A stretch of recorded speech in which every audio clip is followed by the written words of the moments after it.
कभी नोटिस किया है तुम अपना पासवर्ड या बचपन की एम्बैरेसिंग मेमोरी सालों तक याद रखते हो, लेकिन कल जो चैप्टर पढ़ा था वो आज याद ही नहीं आता। तो प्रॉब्लम मेमोरी की नहीं है। प्रॉब्लम ये है कि तुम्हारा दिमाग डिसाइड करता है क्या इम्पोर्टेंट है और क्या डिलीट करना है। और अगर तुम ये रूल समझ गए तो तुम अपनी मेमोरी को लिटरली अपग्रेड कर सकते हो। स्कूल हमें सिर्फ सिखाता है पढ़ते जाओ। हम पेज के पेज हाईलाइट करते हैं, वीडियो देखते हैं, नोट्स बनाते हैं और लगता है कि हम सीख रहे हैं। लेकिन असली लर्निंग और फीलिंग ऑफ लर्निंग अलग चीजें हैं। सिर्फ देखना या पढ़ना मेमोरी क्रिएट नहीं करता। इसलिए एग्जाम के टाइम सब ब्लैंक हो जाता है।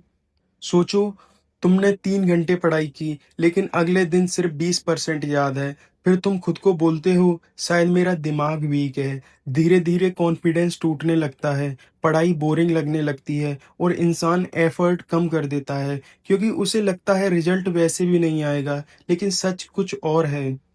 तुम्हारा ब्रेन कैमरा नहीं है, वो एक फ़िल्टर है। हर सेकंड हज़ारों इन्फॉर्मेशंस आती हैं, लेकिन ब्रेन सिर्फ़ वही सेव करता है, जिस पर उसे लगता है ये फ्यूचर में काम आएगा। और ब्रेन को ये सिग्नल मिलता है जब तुम इन्फॉर्मेशन को एक्टिवली यूज़ करते हो। सिर्फ़ पढ़ना सिग्नल नहीं भेजता है, याद करने की कोशिश करना सिग्नल भेजता है। इस टेक्निक को साइकोलॉजिस्ट एक्टिव रिकॉल कहते हैं।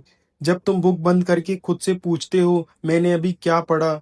तब ब्रेन के न्यूरॉन्स और स्ट्रॉन्ग बनते हैं। इस प्रोसेस से लॉन्ग टर्म मेमोरी बनती है। आज से सिर्फ 4 सिंपल हैबिट फॉलो करो। रूल नंबर 1, 20 मिनट पढ़ने के बाद बुक बंद करो और बिना देखे सब याद करने की कोशिश करो, चाहे गलत हो। गलती ही लर्निंग का शॉर्टकट है।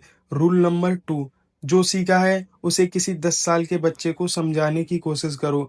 अगर सिंपल लैंग्वेज में एक्सप्लेन नहीं कर पा रहे तो मतलब कंसेप्ट क्लियर नहीं है। रूल नंबर 3, एक ही दिन में 5 बार मत पढ़ो। आज पढ़ो, कल रिवाइज करो, 3 दिन बाद फिर, 1 हफ्ते बाद फिर। इससे फॉरगेटिंग कर्व स्लो हो जाता है। रूल नंबर 4, स्लीप को इग्नोर मत करो। रात को सोते वक्त ही ब्रेन मेमोरीज को अरेंज करता है।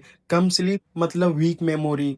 आज ही एक एक्सपेरिमेंट करो। कोई भी 10 मिनट का टॉपिक पढ़ो, बुक बंद करो, एक ब्लैंक पेपर लो और जितना याद है लिख दो। फिर कंपेयर करो। बस इतना सा चेंज तुम्हारी लर्निंग को कंप्लीटली ट्रांसफॉर्म कर सकता है।